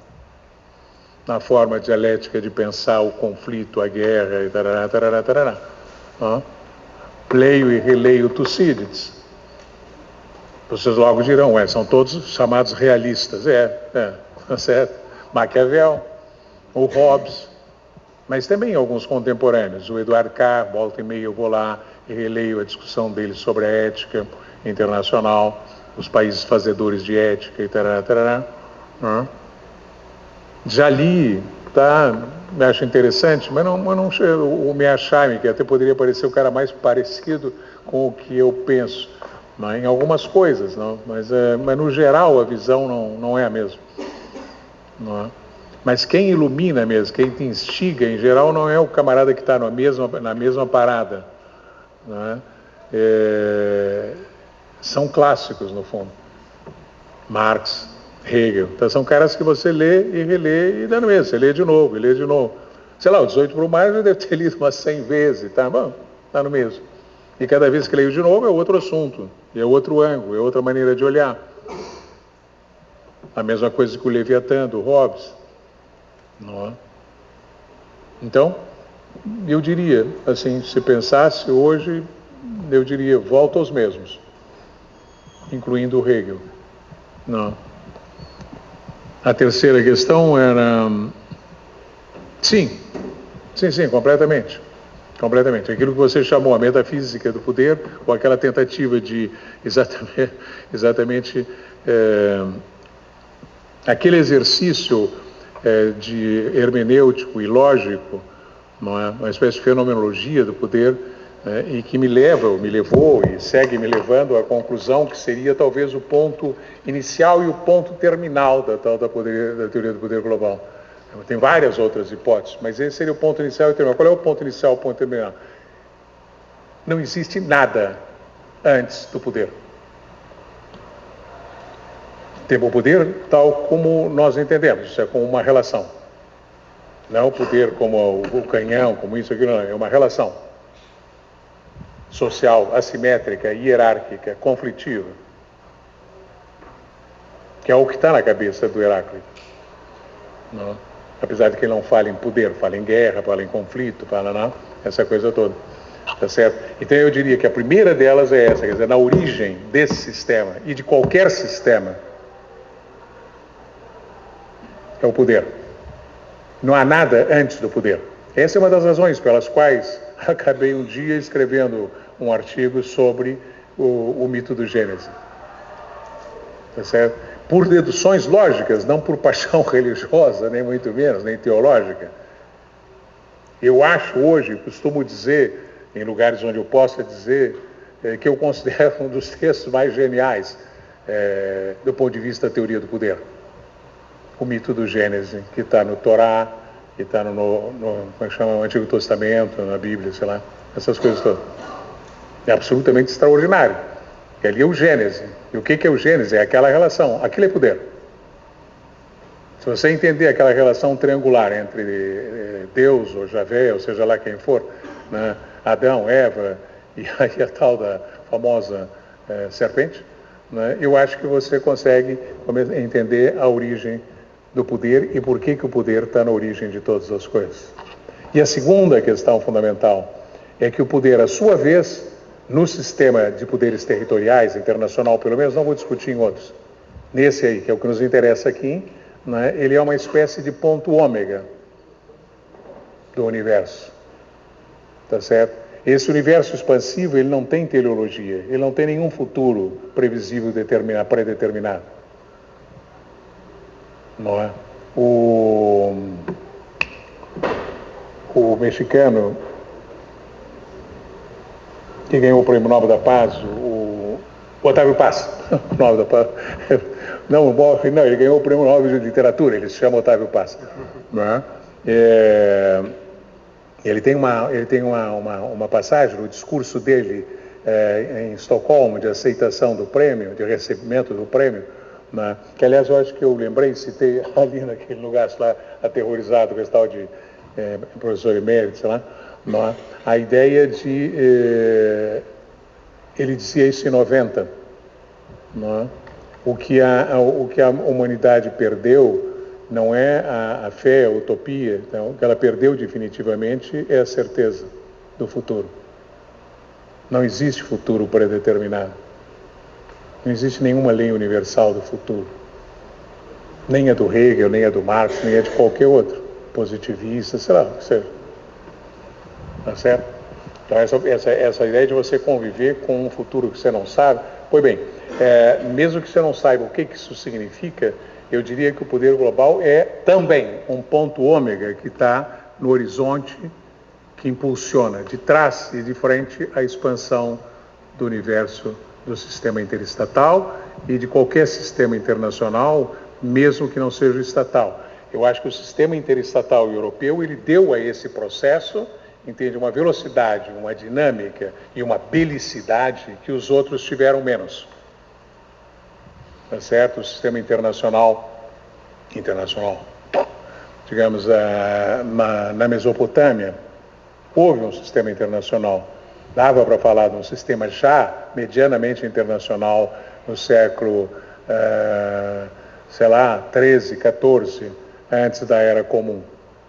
A primeira paz internacional que foi assinada entre o Egito e os hititas foi em 1230, por aí. Ali podia se falar de um sistema internacional. Não? Também você pode falar de um sistema internacional na Ásia, Talvez no próprio universo chinês, de onde as lutas foram provocando uma centralização do poder e o surgimento de um império. Enfim, em qualquer lugar, as leis do poder, as leis que você chamou metafísicas do poder, são universais. Me perdoe o Mário Novelo. Acho que o poder vai ser sempre. Pode ser que não. Enfim. Mas hoje me parece que sim. E ele está antes como força propulsora, a grande energia, o inflaton, que empurra, explode esse universo, e ao mesmo tempo é a grande atração. É o que todos buscam. É a conquista do monopólio absoluto do próprio poder, em qualquer forma que ele tenha. Mas, sobretudo, e aí é que eu acho, e isso eu sei que é chocante, heterodoxo, acho que o máximo poder que todos buscam, e que seria o poder global mesmo, é o poder de dizer o que é o bem e o mal. E aí a gente volta ao Gênesis e acabamos na Bíblia. Eu acho que basta. Chega.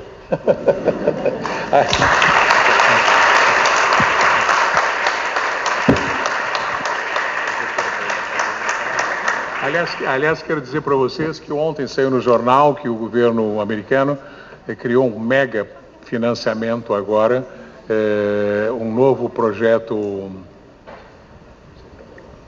Como chamava o projeto da bomba atômica? Manhattan.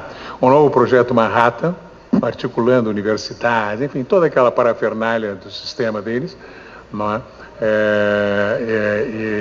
E o Trump gosta desses nomes magníficos, né? O Golden, não sei quanto. Esse se chama Projeto Gênesis.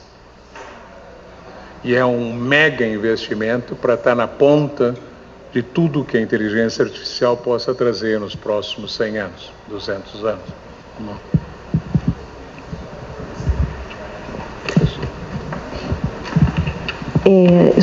Só um pequeno comentário, que estava brincando aqui com o Pedro, quando ele faz o comentário dos símbolos e do irracional que nós estamos vivendo, né, nesse momento. Evidentemente que, eu não comentei, mas isso é um detalhe, quando você está olhando para a conjuntura, no fundo, você está tomando emprestado para a conjuntura política, eu estou falando dentro da perspectiva da teoria do poder global, exatamente identificar aquilo que são os acontecimentos silenciosos, ou aquilo que o Brodel chama de história do inconsciente social. É essa a grande, talvez o pulo do gato. E você saca isso, Pedro, através dos símbolos, daquilo que parece racional. Ou seja, é um processo de entender como é que se dá a codificação desses símbolos. Daí a importância, né, evidentemente que na época de Maquiavel, o inconsciente, esse conceito não existia. Então ele não poderia ter trabalhado com isso. Mas nós hoje temos arsenais teóricos para entender o significado desses símbolos, de alguma maneira, ou pelo menos de trilhar uma busca de compreensão disso. Então, aquilo que parece racional para nós, e que a academia tem uma enorme dificuldade de lidar com aquilo, né, imaginando que a realidade é só racional, né, de um homem cisionado, né, nós somos racionais e irracionais. Nós temos hoje possibilidade disso. E eu atento no livro, na introdução do livro, que parte da influência da leitura, do meu ponto de vista, da conjuntura feita pela teoria do poder global, foi muito influenciada pela psicanálise. A partir do Morelli, que era um artista, e a partir do paradigma indiciário, que a partir dos símbolos ele conseguia identificar determinados aspectos e identificar os autores daquela obra. Isso influenciou profundamente o Freud no século XIX. Okay? Me parece que a teoria do poder global, quando trabalha com a ideia do poder como fluxo de energia, já está numa outra episteme já do século XX.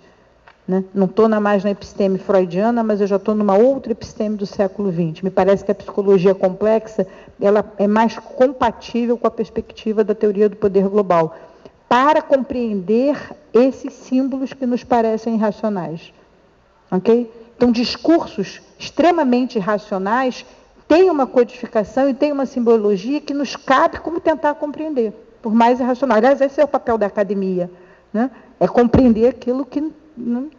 Então, acho que é um processo, nesse sentido, que abre perspectiva desse programa poder evoluir. Tá bom? Então, nesse sentido, trazer o que é irracional para a gente, tentar olhar para isso também. Obrigada. Muito obrigado, professora Maria Cláudia Vaca. Muito obrigado, professor José Luiz Fiore. Esta é a nossa última mesa deste dia. Agradecemos todos os presentes. Lembramos apenas que há fixado aqui nas janelas e ao fim do salão o QR Code para demarcação de presenças. Ok? Sessão encerrada. Muito obrigado.